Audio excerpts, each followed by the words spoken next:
A church full of grace. The News Church.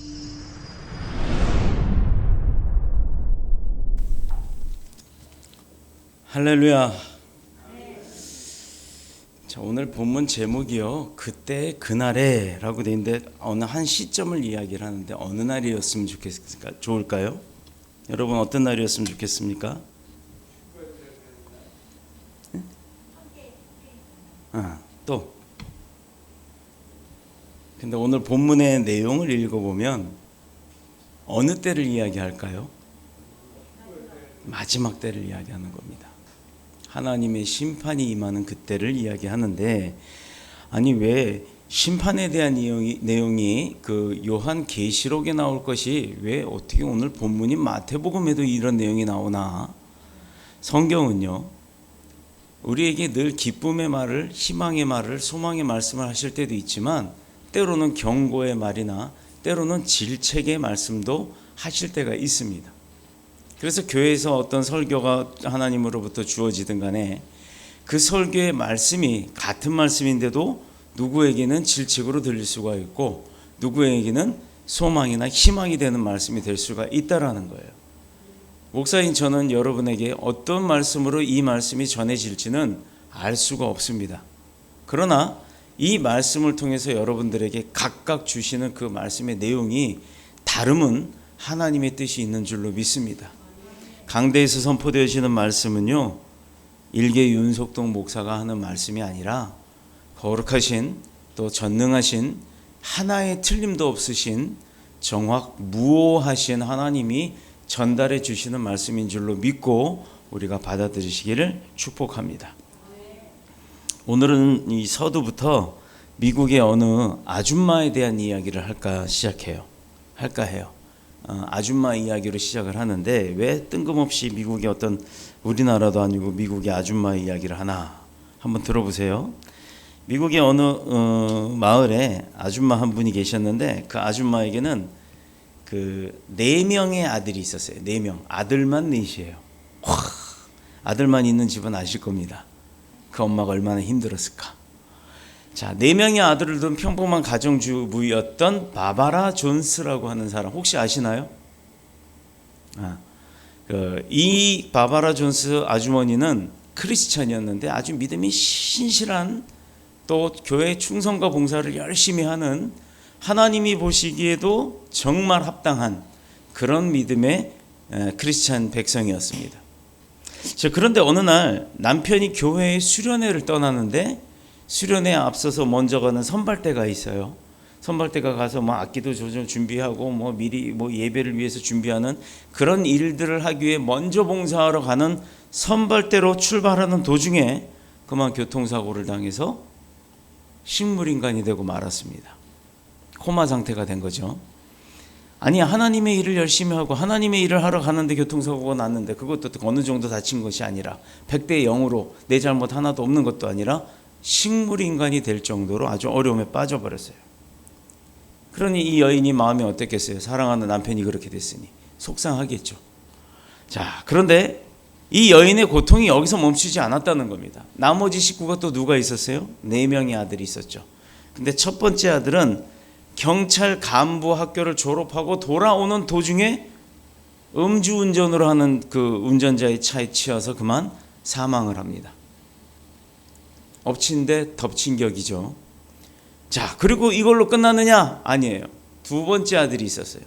이놈의 두 번째 아들은요, 동성애에 빠져갖고 엄마가 반대를 하고 믿음의 생활도 그렇게 하면 안 된다, 하나님의 말씀에도 동성애는 잘못됐다라고 이야기를 했더니 내 인생은 나의 것, 엄마가 뭔데 내 인생을 간섭해?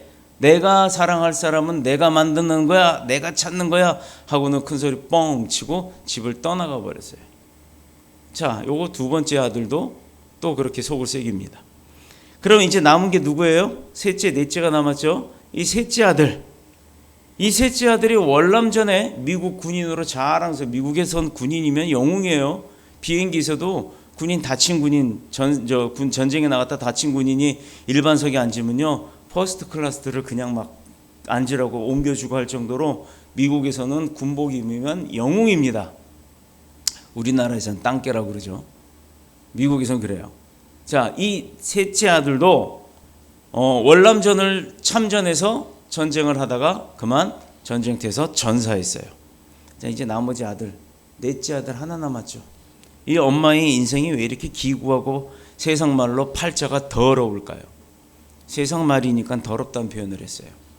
하나님의 백성인데 축복 받아도 모자랄 텐데, 하나님의 일에 충성하던 사람이었는데 은혜 받고 살고 하나님의 보호하심에 인도하심을 받고 살아도 모자랄 판인데, 왜 이에게는 남편과 첫째, 둘째, 셋째까지 어려움을 겪는 아주 극악의 상태로 몰아치게 되었느냐.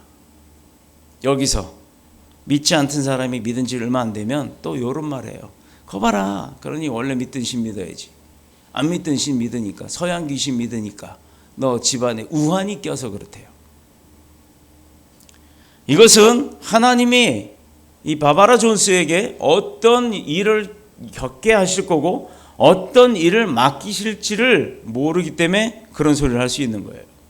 단 한순간 지금 내가 살고 있는 내 삶의 모습에 어떤 어려움이 오는데 그 어려움을 이기지 못하고 거기에 쓰러져 버리면 그 사람은요 평생 쓰러집니다.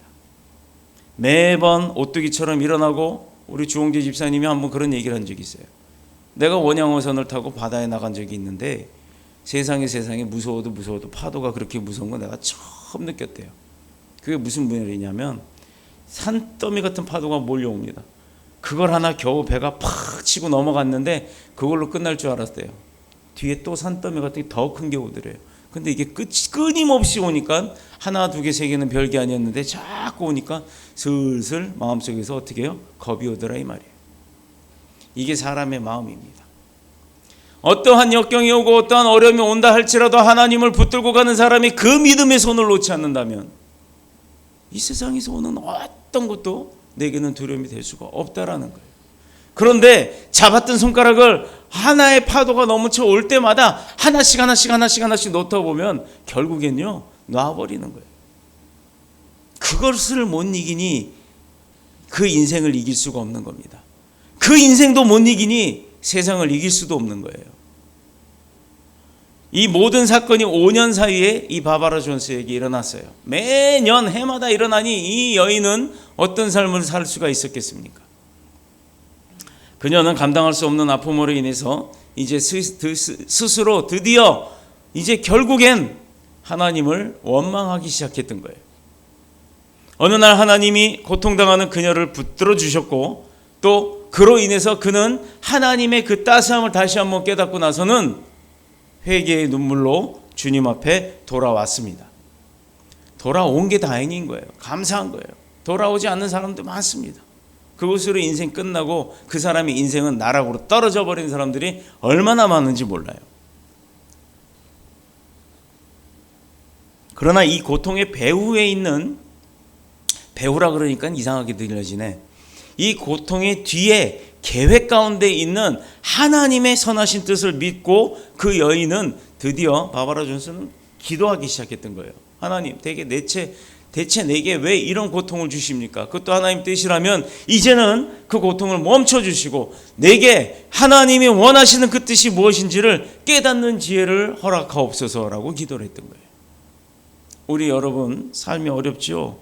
요즘 코로나 때문에 힘들죠? 경제적으로 어렵다고 하죠? 그러나 한번 생각해 볼까요? 지금부터 2년 전으로 돌아갑시다. 2년 전 예배도 못 드릴 때, 2년 전 어디를 가도 마스크 벗으면 눈총 받을 때, 그 시기가 바로 2년 전에 있었어요. 그 2년 전에 비하면 지금 여러분의 삶은 어떻습니까? 2년 전에 비하면, 불과 2년 전에 비해서 여러분의 삶이 지금 어떤가요? 더 나빠졌나요? 더 좋아졌습니다. 좋아지고 있는 거죠. 이게 바로 하나님이 우리에게 주셨던 말씀대로, 올해 표어대로 회복되게 하시는 하나님이 살아계시다는 증거예요. 하나님의 선하신 뜻을 믿고 간절히 기도하기 시작했더니 이제 드디어 그 바바라 존스에게 기적이 일어나기 시작합니다. 식물인간이 되었던 남편이 깨어났어요. 할렐루야. 동성연애로 집 떠났던 아들이 11년 만에 집으로 되돌아왔습니다. 회개하고서요. 자, 바바라와 그 남편은 셋째 아들처럼 전쟁에서 남편을 잃거나 아들을 잃은 사람들을 이제 찾아다니기 시작했고, 그들을 위로하기 위해서 그들의 마음을 들어주고 위로하는 상담소를 설치해서 그들을 돕기 시작했습니다. 자, 둘째 아들처럼 동성애에 빠진 사람들, 동성애에 빠졌다 온 아들이 있으니 그 아들이 얼마나 전문가예요. 누구보다 전문가 아닙니까? 경험자니까. 그래서 그 아들을 위시로 그 부모들을 위해서 전문적인 동성애자들에 빠진 아들, 딸들을 구해내는 그런 사역을 하기 시작했던 거예요. 프로그램을 만들어서 세미나 강사로 혹은 라디오 프로그램 등을 열어서 아픈 상처를 가진 자들을 위로하는 그런 상담을 시작하였고, 드디어 그가 글을 쓰게 됐습니다. 그래서 혹시 읽어보신 분이 계실 수도 있어요. 모자에, 머리에 쓰는 모자에 제라늄이라고 하는 꽃이 있죠. 이렇게 뾰족뾰족하게 생긴 예쁜 꽃. 그 제라늄 꽃을 꽂고 행복하게 살아라는 책을 썼어요. 여러분, 역경 가운데 빠져서 힘드세요? 그럼 이 책을 한번 읽어보세요. 큰 은혜가 있을 줄로 믿습니다. 모자에 제라늄 꽃을 꽂고 행복하게 살아라. 이 책은 미국에서 오래전에 출간된 책입니다만 아직까지도 해마다 50만 부씩 팔리는 베스트셀러입니다. 감당하기 어려운 고통에서 다시 일어나 같은 고통을 당하는 사람들의 소망과 위로가 되어줬던 이 믿음의 사람이 하는 말 뭐였냐? 문제가 없는 인생은 없다. 그러나 어두운 터널을 지나면 광명의 빛이 있는 터널 밖까지 나오듯이 빛의 출구가 나오듯이 불평과 원망을 버리고 하나님께 늘 감사하라. 이 말을 했다는 거예요. 우리가 해야 할 건 뭐라고요? 내게 어려움이 있어도 어떤 걸 하라고요? 하나님 앞에 뭘 하라고요? 감사하는 마음이 있어야 한다는 겁니다. 늘, 언제나. 자, 오늘 본문을 읽어 내려가면 반복되는 내용이 있죠. 그때, 그 날에. 이 표현하는 이 대환란의 날을 말하는 것인데, 이 대환란은 그냥 오는 것이 아니라 어떤 징조가 있어요. 우리가 지진이 일어날 때, 제가 일본에 한동안 4년 정도 산 적이 있었는데, 일본에서는요, 집에 들어갈 때 우리는 보통 이렇게 올라오듯이 할 때 보면 신발을 그냥 그 방향으로 벗어놓고 올라오잖아요. 근데 일본 사람들은 집에 들어갈 때 현관에서 딱 뒤로 돕니다. 뒤로 돌아서 다시 현관문을 바라보면서 신발을 벗고 뒤로 올라가요. 그래서 신발이 가지런하게 이렇게 바깥을 향하게 해놓습니다. 이유인즉슨 아무 때나 언제나 자다가도 벌떡 일어나서 지진이 흔들리면 그 징조가 보이면 지진 날 것이 느껴지면 얼른 일어나서 뛰어나올 때 바로 신발을 끼우면서 나올 수 있게끔 1초라도 빨리 나올 수 있게끔 미리 준비하는 자세로 그렇게 해놓은 거예요. 근데 이들이 말한 거에 보면 지진이 나오기 전에 뭐가 있었다? 징조가 있다라는 겁니다. 마지막 환란, 대환란도 징조가 있다라는 거예요. 15절을 보면 15절에 기록된 대로 멸망에 가증한 것이 거룩한 곳에 선 것을 보거든 읽는 자는 뭐 해라? 깨달아라.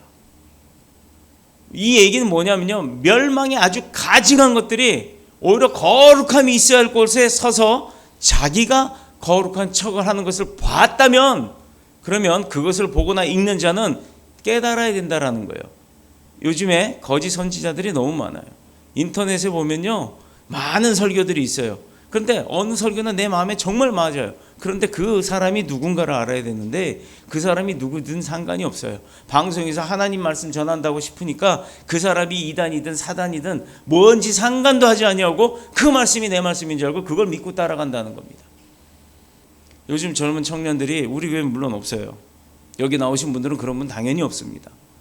그런데 인터넷에서 설교를 쇼핑하는 자들이 있습니다. 그리고 마치 그게 맞는 줄 알아요. 어떤 사람이 그 말을 지어낸 건지, 그거는 어떤 복음에 그 말을 더한 건지 알지도 못하고 검증도 되지 않은 그런 설교를 듣고 이 말씀이 정말 은혜된다라고 이야기를 하는 사람들을 제가 봤습니다. 이건 놀랄 정도가 아니죠.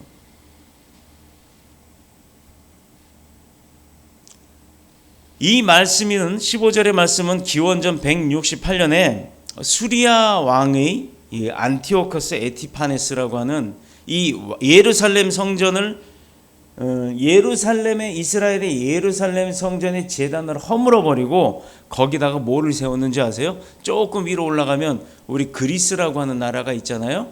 아테네 가면 뭐가 있어요? 무슨 기둥 높은 건물, 지붕도 없는 거, 거기 허연 큰 건물들이 있죠. 그 예전에 우리 그리스 신화에 보면 천둥 이거 빵 하고 집어던지는 제우스 신전이 있습니다. 예, 그런데 예루살렘 성전 안에 하나님의 집에 이 거룩한 강대 위에다가 강대를 허물어 버리고 거기다 제우스 신상을 세우는 거예요. 그리고 율법의 금하는 돼지를 제물로 잡아서 바칩니다. 하나님이 하지 말라는 것만 골라 하는 거예요. 하나님이 우상 섬기지 마라, 그리고 먹지 말라고 했던 돼지 그걸 잡아갖고 제물로 드리는 거예요.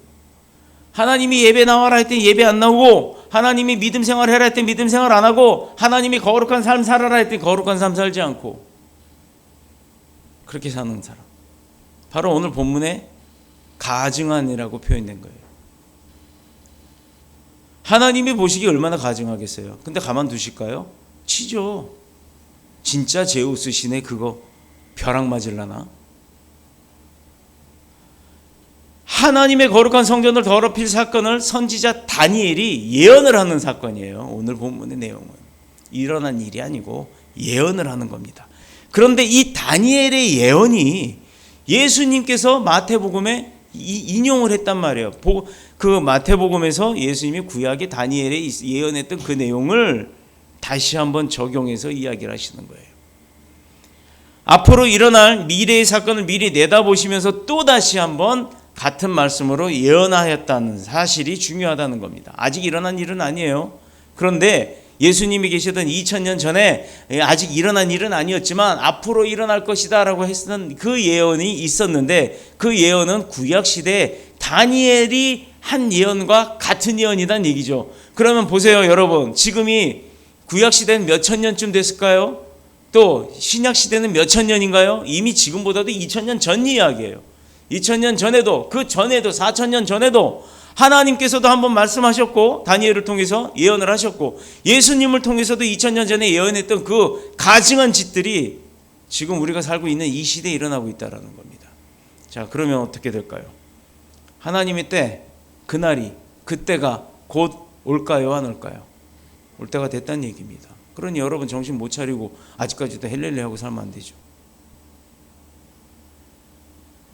이 말씀을 준비하는 게 한 달 됐어요. 이 말씀은 한 달 전부터 계속해서 준비를 하면서, 하나님 이건 말씀이 너무 무서운데요. 믿음 생활 잘하는 백성들에게 이 말씀을 전할 이유가 있을까요? 믿음 생활 잘 못하는 백성들은 이 말씀을 들을 기회조차도 없습니다. 왜? 듣지도 않고 보지도 않고 나오지도 않으니까.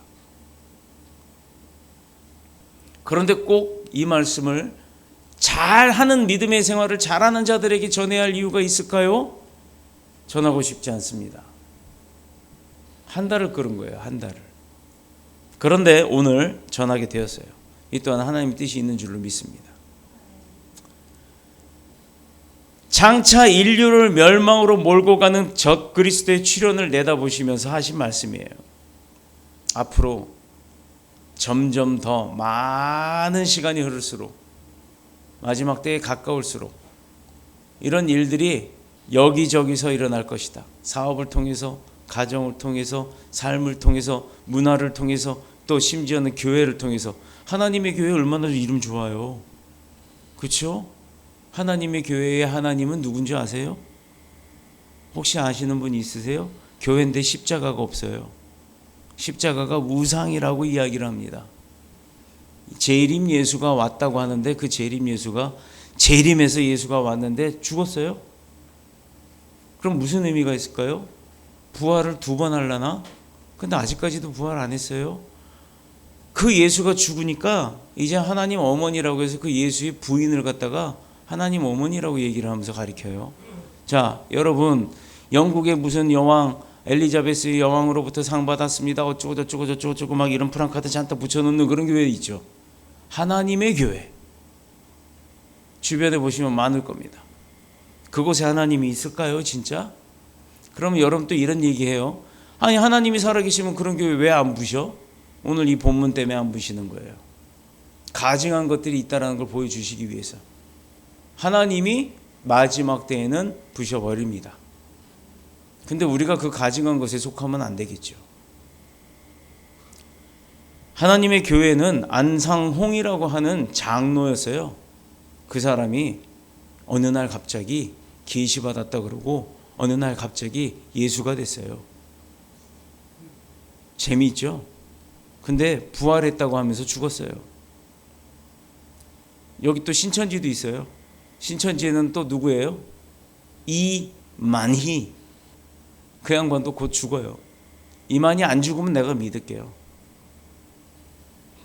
대놓고 목사한테 편지 보내서 쓸데없는 짓거리들을 하지 말고 거기에 휩쓸려서 몇천 장씩 수기로 편지 써가면서 그렇게 알바하는 이 젊은 청년들도 정신 차려. 이만희 죽으면 그때 가서 뭐라 그럴 건데.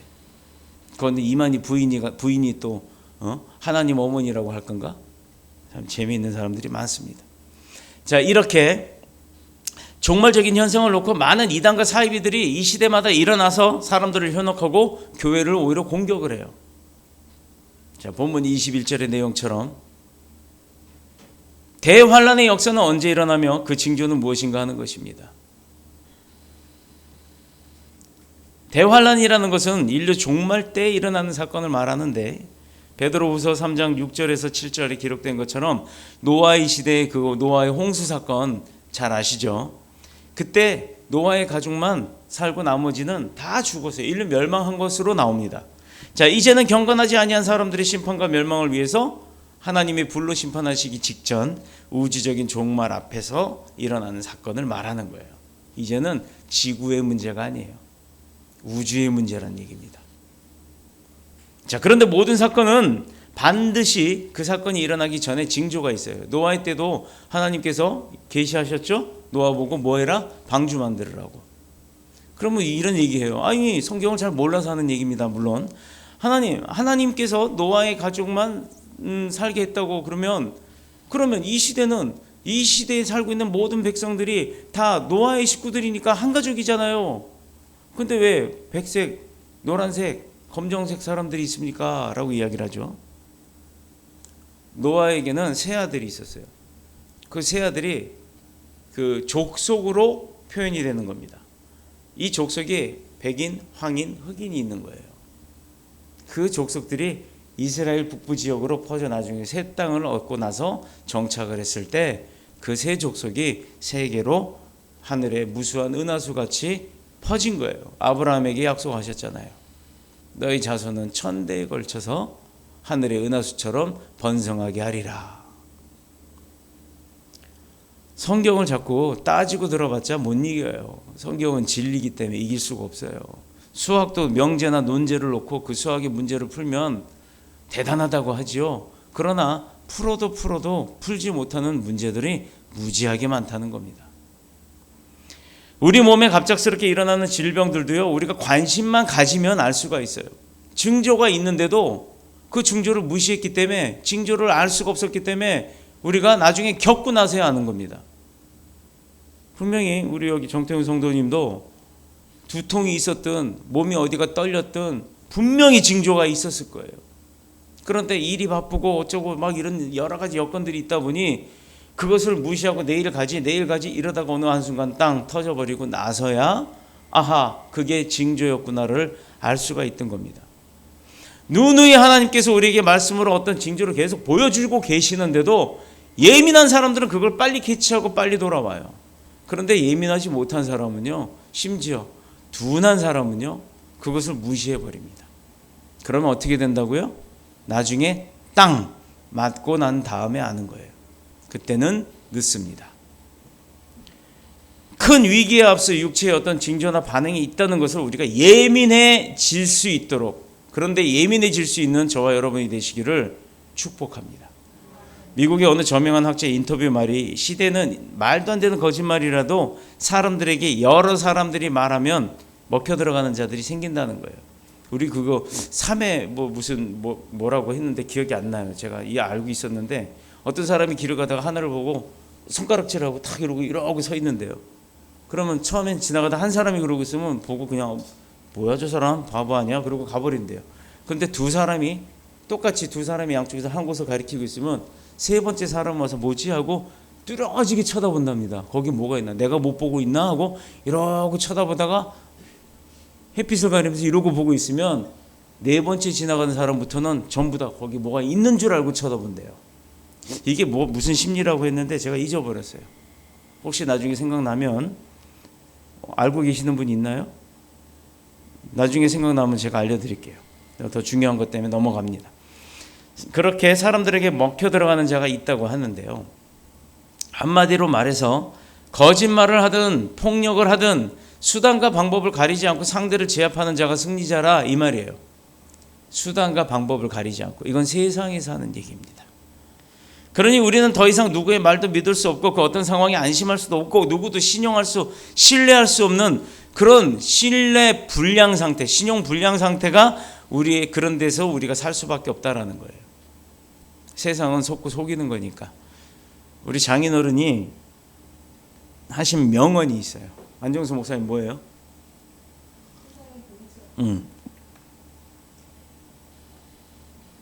세상엔 공짜 없습니다. 그러나 교회엔 공짜 많습니다. 하나님은 다 공짜예요. 우리가 이것을 모른다는 거예요. 공짜로 내가 누리고 있는 게 없어져 봐야 하는 거예요. 여러분 마스크 써봐서 알잖아요. 눈에 보이지 않는 코로나 바이러스 때문에 얼마나 힘들었습니까? 그것 때문에 사업도 마저 움직이지도 마라, 뭐 하지도 마라. 국가에서 잡아가기도 하고 가둬놓기도 하고. 겪어보니까 어때요 여러분? 예전에 하나님이 주셨던 자연 망가뜨리지 않으면 얼마나 행복하고 또 평화롭게 살았겠습니까? 그런데 인위적으로 중국에서 뭘 만들다가 그랬는지 어쨌는지 모르겠어요. 바이러스 하나를 통해서 우리가 환경의 제약을 받아보니 얼마나 어려움이 있습니까? 우리가 누리고 있는 것에 대한 감사를 그래서 깨달아야 되는 거예요. 우리가 걸어 다닐 수 있는 것 감사해야죠. 다리 하나 없어지면 걷기 힘들어요. 우리가 몸이 건강한 것 감사해야 합니다. 우리가 오늘 아침에 눈 뜨고 일어난 것 감사해야 돼요. 지금 이렇게 숨 쉬고 있는 것 감사해야 합니다.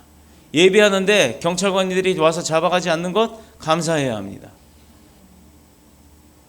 이렇게 감사할 게 찾아보면 수도 없어요. 그 감사만 찾다 보면 하루가 가도 모자랄 겁니다.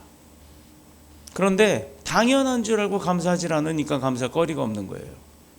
이게 뭔 얘기냐? 뒤집으면 그렇게 감사할 것이 많은데도 불구하고 감사하지도 않고 심지어 감사하지 않아야 할 일을 쫓아다니고 있다면 이건 잘못된 삶을 가는 거죠. 해야 할 걸 하지 않고 안 해야 될 걸 한다면 이건 잘못된 삶을 가는 것입니다. 그것뿐이 아니죠. 지구 단위의 재앙적 재앙들이 각 지역을 강타하죠. 올해도 우리가 얼마나 홍수니 이거 여러분들 젊은 사람들은 몰라요. 살림하시는 분들 알 겁니다. 요즘 반찬거리 하나 사러 가려면요, 웬만큼 돈 많이 갖고 가지 않으면 장바구니 하나 채워오기 힘들어요. 아니 삼겹살 하나 먹고 상추쌈을 먹고 싶어갖고 상추 좀 더 주세요 그랬더니 눈을 흘겨요. 식당 아주머니가 눈을 흘겨요. 상추 좀 더 달라고 그래서 한 번 갖고 왔는데 상추를 계속 싸 먹다 보니까 상추 또 주실래요? 좀 더 주실래요? 그랬더니 눈을 흘겨요. 그럼 미안해갖고 그럼 상추 말고 깻잎을 주실래요? 눈을 더 흘겨요. 제가 몰랐어요.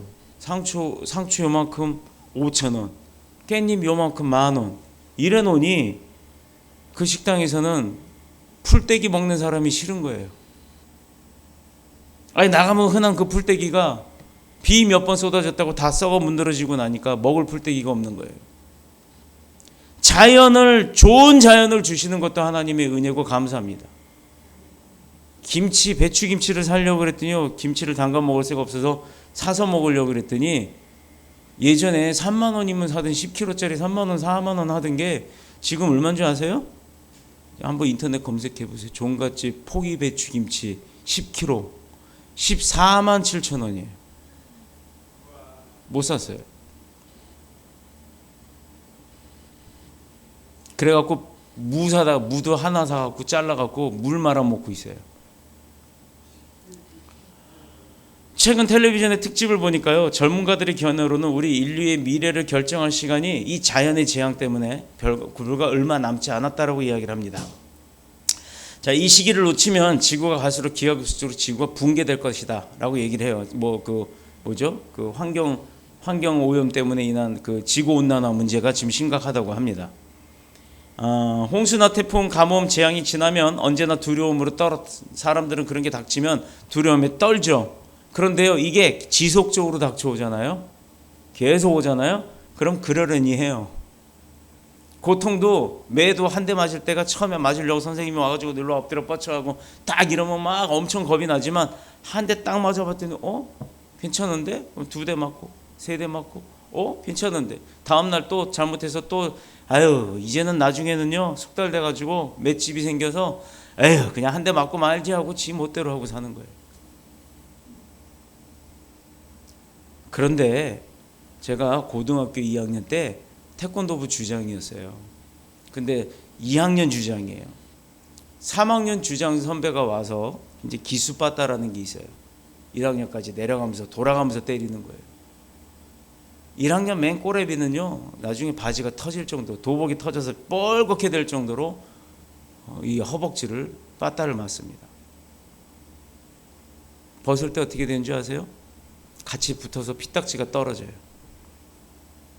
그런 시절도 있었습니다. 운동하는 사람들은 그런 거 많이 겪어봐서 알 겁니다.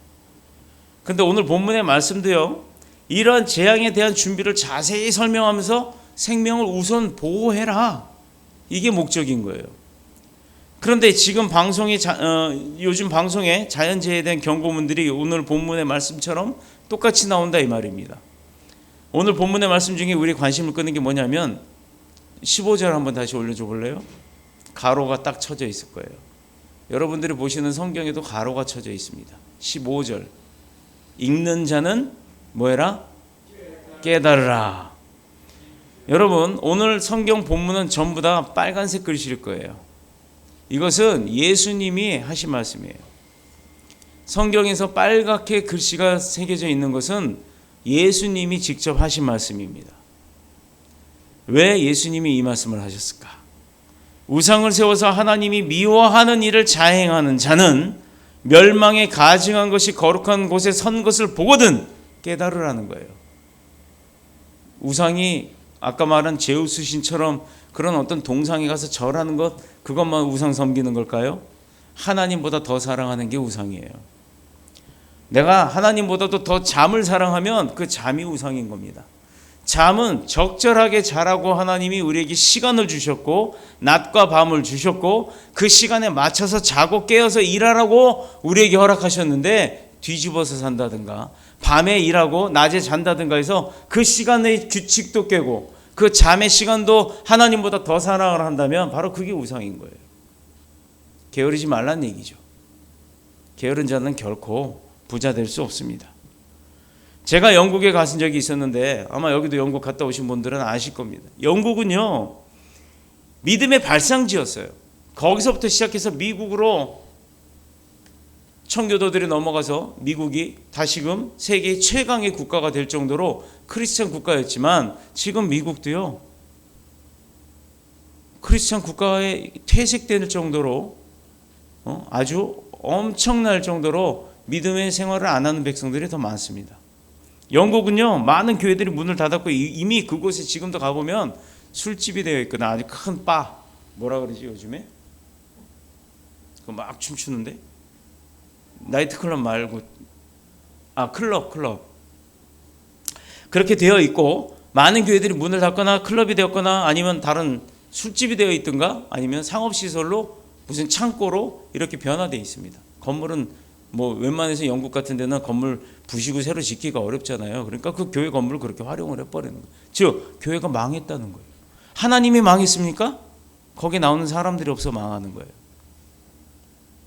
남아있는 대부분의 교회들은 힘이 하나도 없이 겨우겨우 숨을 붙이고 있는 개척교회 수준 정도, 말기 암 환자 같은 모습을 하고 있는 거예요. 역동적으로 교회가 움직이는 모습이 보이질 않는 겁니다. 기독교가 2000년의 역사를 이어올 수 있는 이유가 뭔지 아세요, 여러분? 마태복음 5장 13, 14절에 보면 너희는 세상의 빛과 소금이라. 기독교가 2000년의 세월을 거치면서 많은 고난과 박해가 있었지만 성도들이 이 세상의 빛으로 소금으로서 사명을 감당하고 있었기 때문에 그 빛이 바라고 여지껏까지 복음이 전달되어져 왔던 겁니다. 복음이 이동되나요? 복음이 이동돼서 가나요? 한 해는 영국에 있다가, 한 해는 이스라엘에 있다가, 한 해는 뭐 동양 쪽에 와 있다가, 한국에 왔다가, 다시 미국으로 갔다가, 그렇게 지구 한 바퀴 돌 때마다 이렇게 깡충깡충 뛰어서 복음이 뛰어가나요? 이 빛이 생명력을 잃어가고 있기 때문에 그 소금의 맛을 잃어버린 겁니다. 결국은 사람들 발 아래 밟혀버리는 거예요. 옛날에 김탁구라고 하는 드라마가 있었어요. 인천 앞바다에 사이다가 떠서도 못 마십니다. 뭐 이런 거. 그 아이가 어렸을 때 엄마랑 살면서 맨날 아침만 되면 바지에 오줌을 싸는 거예요. 이불에. 그러면 이거 쓰고 가잖아요. 근데 엄마가 아들을 얼마나 사랑하는지 망신을 줘서라도 그걸 좀 멈추게 하려고 소금 받아오라고 하는데, 어느 날은 소금을 받아갖고 오는데 뭔 일이 있어갖고 그만 그 소금을 다 엎어버린 거예요. 근데 엄마가 너 소금 어쨌어? 그랬더니 이만큼 받아갖고 왔는데 얘 그거 그만 쏟아버렸는데요. 이래버리니까 엄마가 뭐라 그런 줄 아세요? 어이구 아까운 거. 소금을 우리가 먹을 때는 귀한 겁니다. 그러나 쏟아버리면 어떻게 돼요? 그냥 발로 밟아버리고 땅속에 흡수돼서 녹아버리는 아무 쓸모없는 그냥 나트륨으로 끝나는 거예요. 이렇게 되기 위해서는 우리가 어떻게 해야 돼요? 여러분, 우리는 이렇게 되지 말아야 돼요. 그렇게 되지 말기 위해서는 더뉴스 교회와 함께 우리 신앙을 보존하고 있어야 되는데, 이렇게 되기 위해서는 그냥 함께 아궁이 속에서 장작불이 돼야 되는 거예요. 여러분 스스로가 다 장작이 돼야 되고, 이 성전이 활활 성령으로 활활 타오르는 이 아궁이가 돼야 되는 거예요. 성령의 아궁이가 되고 여러분이 장작이 돼야 되는 거예요. 그런데 장작이 없다는 거예요. 타오를 장작은커녕 물에 젖은 썩은 장작이 와 있으면 무슨 의미가 있겠냐 이 말입니다. 여러분들이 썩은 장작이란 얘기가 아니에요. 여러분들은 아주 바짝 잘 마른 10% 정도의 수분을 소유하고 있는 그런 아주 잘 마른 장작입니다. 언제고 하나님이 쓰자고 딱 불 때 하나님이 불 붙이면 불이 활활 타오를 수 있는 믿음의 백성들인 줄로 믿습니다. 우리의 이런 약한 신앙을 서로 붙잡아주고 함께 힘이 되어줘야 되는 거예요.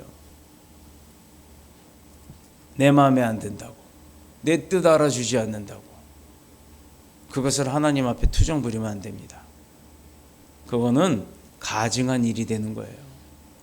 하나님 입장에서요. 우리한테 가증한 것이 아니라 하나님이 보시기에 하나님 앞에 투정하고 땡깡 부려봤자 하나님이 그걸 귀엽다라고 보시지 않는 거예요.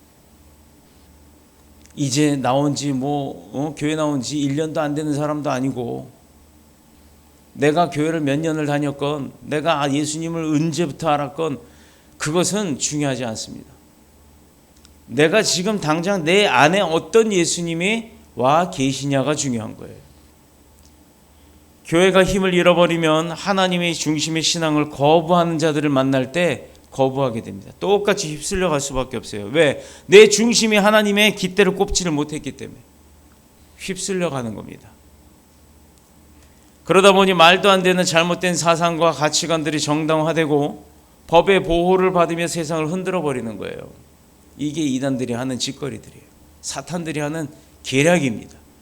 신앙적으로나 사회적으로 다니엘이 예언한 대로 이미 멸망에 가증한 것들이 거룩한 곳에 있어서 세상을 호령하고 있는 그 시대가 되어가고 있다라는 겁니다. 거기에 동참하실 겁니까? 아니면 맞서서 싸우실 겁니까? 이런 시대적 흐름이 뭘 의미하느냐? 이미 대환란의 나팔 소리가 그 징조로 울려 퍼지고 있다라는 거예요. 요한계시록 보시면 아시죠? 마지막 때 하나님이 천군 천사를 거느리고 구름 타고 내려오실 때 한번 생각을 해보세요. 저 높은 하늘 구름 위에 천군 천사, 하늘로 가득한 병사들이 있고 천사들이 날개짓하며 있고 그 한가운데 예수님이 백마 타고 딱 내려오신다고 성경에 써 있잖아요. 요한계시록에. 그렇게 오실 때 무슨 소리가 난다 그랬어요? 천둥보다도 더 큰 우레와 같은 소리가 하늘에서 울려 퍼진다고 했어요. 나팔 소리가 퍼지는 거예요. 천둥 소리 꽝이 아니고 빠바바 하는 나팔 소리가 그렇게 천둥 소리보다도 더 크게 울려 퍼진다고 했습니다. 지축, 온 땅이 흔들릴 만큼. 여러분 거기에 뻣뻣이 서 있을 자신이 있어요? 그런 소리가 나고 하늘이 그렇게 막 천지개벽이 하는데 거기에 떳떳이 서갖고 하나님 앞에 이렇게 서서 볼 수 있는 자신이 있습니까? 아마 본능적으로 땅에 엎드려서 자기가 뭘 잘못했는지도 모르고 잘못했습니다 그럴 겁니다. 막강한 권력자 앞에는 그럴 수밖에 없는 게 인간의 존재예요. 대통령 할아버지라도 똑같이 엎드려 빌고 있을 겁니다. 문제는 이러한 징조, 이런 혼란과 고통이 임할 때 거룩한 지상의 성도들이 뭘 준비하고 있어야 되느냐 이 말이에요. 우리가 늘 하나님 앞에 떳떳하게 설 수 있는 코람데오의 삶을 삽시다 라고 외치잖아요. 내가 평상시에도 하나님을 마음에 두고 산다면 그렇게 두렵겠습니까? 하나님이 그렇게 온다고 했을 때, 큰 소리치고 예수님이 내려오실 때 우리가 죄 짓지 않고 살았다면, 우리가 늘 하나님 붙들고 살았다면, 하나님이 친구 같은 분이었다면, 예수님이 내 형 같은 분이었다면 여러분 어떻겠어요? 엎드리겠어요? 아니면 얼른 내려오라고, 나 좀 데려가라고, 반가워갖고 안으려고 그렇게 두 팔 벌리고 서 있겠습니까? 우리가 왜 이렇게 힘들게 믿음 생활을 합니까? 왜 어렵게 믿음 생활을 합니까? 마지막 때 우리가 뭐 하려고요? 엎드리지 않으려고 하는 겁니다. 이것을 모르고 살아가니 교회가 이런 설교를 안 해주고 요한계시록 읽어보세요 라고만 했더니 하나님이 어떤 분인지를 모르고 사시는 것 같아요. 여러분 여기에 나오신 분들은 이제 아셨죠? 우리는 그런 하나님을 내가 기쁨으로 맞이하는 자가 되어야 되는 겁니다. 그래서 코람데오의 삶을 살자고 하는 거예요. 그래서 힘들지만 이렇게 나오셔서 배 꼬록꼬록 해가면서 예배 드리는 거예요. 이유는 오늘 본문 21절 22절에 나옵니다. 21절. 이는 그때 큰 환란이 있겠습니다. 장세로부터 지금까지, 하나님이 이 세상을 만든 때부터 지금까지 이런 환란이 없었고 앞으로도 없을 것이다. 왜? 마지막이니까요. 다음. 그 날들을 감하지 아니하면 모든 육체가 구원을 얻지 못할 것이나. 자, 이거 누가 감해요? 만드신 분, 행하시는 분이 그 일을 좀 감하지 않으면 누구도 살아남을 수 없다라는 겁니다. 그러나 택하신 자들을 위하여, 우리가 하나님 앞에 두 팔 벌리고 서 있을 수 있는 코람데오의 삶을 사는 사람들을 위하여, 더뉴스 교회 성도들을 위하여, 오늘 이 자리에 나와 예배하는 저와 여러분을 위하여 그 날들을 하나님께서 직접 감해 주신다고 약속하시는 거예요. 이 말이 우리에게 오늘 주시는 답이에요. 여러분 얼마나 예배 잘 나오셨습니까? 잘 나오셨죠? 하나님이 여러분 이제 도장 찍었다는 거예요. 인정하시겠다는 겁니다. 하나님이 마지막 때에도 여러분은 하나님께서 그 형벌에 빠뜨리지 않고 붙들어 올리시겠다고 약속하시는 말씀이에요. 얼마나 감사해요. 여러분 오늘 수지 맞은 날이에요. 뭐 돈 받아야 수지 맞았나요? 지난주에 다들 나오지. 지난주에 하나님으로부터 용돈 받으신 분 손 들어봐요. 내가 분명히 얘기했는데 지지난주에, 다음 주에 예배 나오는 분들 하나님 용돈 주실 거라고.